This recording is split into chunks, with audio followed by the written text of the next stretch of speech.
Hello everyone. आज हम लोग जिस क्वेश्चन पर चर्चा करने वाले हैं वो है निर्वाचन आयोग की आलोचनाएं या कमियां बताएं।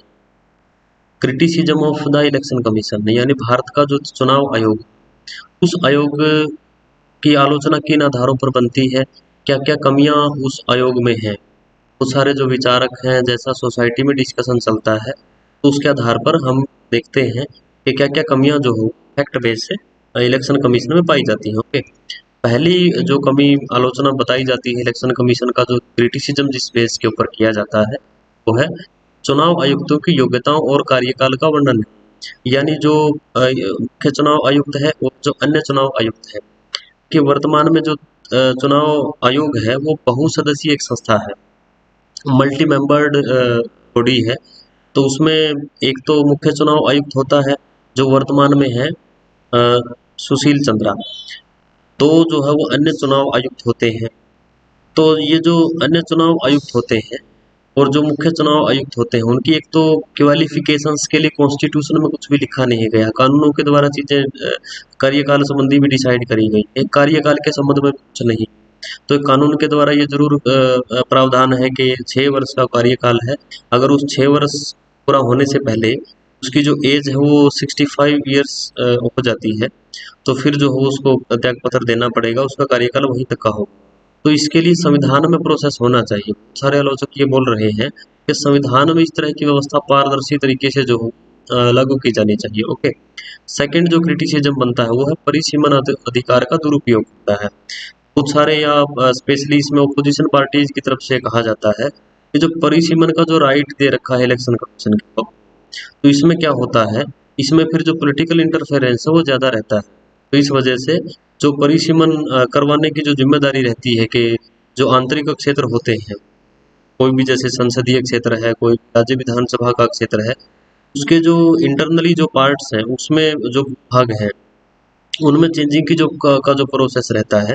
तो इस प्रोसेस में बहुत बार ये कहा जाता है कि जो चुनाव आयोग है वो अपनी मनमर्जी चला रहा है या फिर जो रूलिंग पार्टी है उसके प्रेशर में काम कर रहा है। तो इस वजह से निष्पक्षता जो है वो नहीं दिखा रहा है कि ये संवैधानिक और स्वतंत्र संस्था इसको कहा गया है संविधान पर।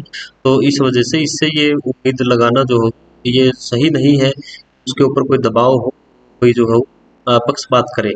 तो एक आलोचना परिसीमन का जो राइट है उसके दुरुपयोग को लेकर के है। थर्ड जो आलोचना है वो है स्वतंत्र कर्मचारी तंत्र का अभाव। यानी इसका खुद का जो हो कोई स्टाफ नहीं। जो इलेक्शन कमीशन का ऑफिस है दिल्ली में, वहां पर तो कर्मचारियों की स्थायी तौर पर नियुक्ति है, वहां पर तो सेक्रेटरी वगैरह जो है, क्लर्क हैं, वो जो बहुत सारी पोस्ट है वहां पे वो तो हैं। लेकिन इसके अलावा जब भी जैसे इलेक्शन होते हैं तो ये अगर केंद्र में इलेक्शन हो रहे हैं या संसद के आम चुनाव हो रहे हैं या राज्य विधानसभा के इलेक्शन, इन जो डिपार्टमेंट होते हैं, डिपार्टमेंट से कर्मचारियों एक किस्म से डिप्यूट करता है, उन कर्मचारियों को दायित्व जो हो दिए जाते हैं। तो एक ये भी इसकी कमी मानी जाती है कि क्योंकि जो वो कर्मचारी होते हैं वो इतना सीरियसली नहीं लेते हैं चीज़ों को।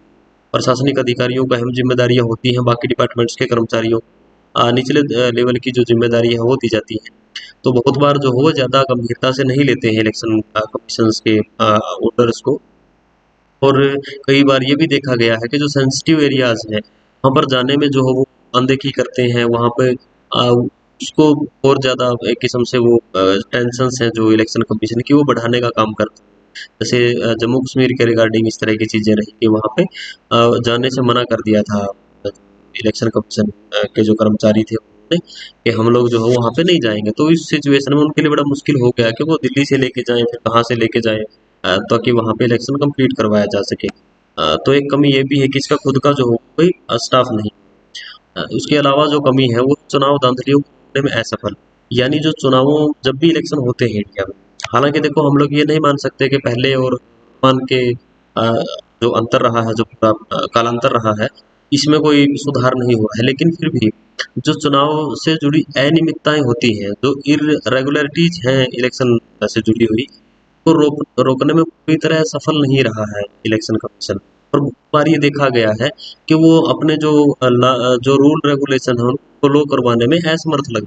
ठीक है, एक आलोचना ये करी जाती है। नेक्स्ट है सत्ताधारी दल के दबाव में कार्य करना। ये सबसे ज्यादा पॉइंट उठता है कि जो रूलिंग पार्टी होती है क्योंकि योग्यताओं का जिक्र नहीं है, क्योंकि कार्यकाल का जिक्र नहीं है, क्योंकि और ज़्यादा चीज़ें जो हो ट्रांसपेरेंट नहीं है, तो इस वजह से अपने व्यक्तियों को इलेक्शन कमीशन में जो हो एंट्री दिलवाते हैं, सरकार चाहे किसी की हो। फिर जो हो उनसे जो है फिर वो अपने मनमाफिक काम करवाने की कोशिश करते हैं, ऐसा आलोचक बोल रहे हैं। हमारी अपनी राय अलग हो सकती है, आलोचकों का ऐसा कहना है कि जो इलेक्शन कमीशन है उसको अपने प्रेशर में रखती है जो भी रूलिंग पार्टी होती है, और उसके अगेंस्ट कोई भी जो हो स्टेप उठाने में जो हो बड़ा सक्षम नहीं नजर। चुनाव आयुक्तों की नियुक्ति राजनीतिक आधार, ये भी एक जो पहले पॉइंट में हम लोग बात कर रहे थे कि जो इलेक्शन कमीशन में या तो मुख्य चुनाव आयुक्त है या चुनाव आयुक्त है। अब फिलहाल प्रोसेस क्या चल रहा है, पहले चुनाव आयुक्तों के तौर पर नियुक्ति होती है, उसके बाद फिर जो है मुख्य चुनाव आयुक्त की रिटायर होने के बाद जो दो अन्य चुनाव आयुक्त बच जाते हैं, उनमें से कोई एक फिर जो है मुख्य चुनाव आयुक्त बन। अब इसमें ये कहा जाता है कि जो एंट्री दिलवाई जा रही है वो पॉलिटिकल होती है, यानी सरकारों के अपने व्यक्ति होते हैं वो किसी एक राजनीतिक दल की तरफदारी करने वाले व्यक्ति होते हैं, और उसको इलेक्शन कमीशन में एंट्री दिलवाने के बाद फिर जो राजनीतिक उद्देश्य है साधने की कोशिश करती हैं पॉलिटिकल पार्टियां, तो उनकी जो नियुक्ति की जाती है वो पॉलिटिकल बेस होती है, ऐसा आलोच जो है वो मान रहे हैं। एक जो पॉइंट और आता है इसमें, बड़े नेताओं और दलों के समक्ष ऐसा है, ये भी देखने में आया है जब भी कोड ऑफ कंडक्ट को फॉलो करवाने की रिस्पॉन्सिबिलिटी की बात हो, छोटे जो राजनीतिक दल हैं उनके प्रति तो फिर भी जो हो सख्ती दिखा देता है इलेक्शन कमीशन।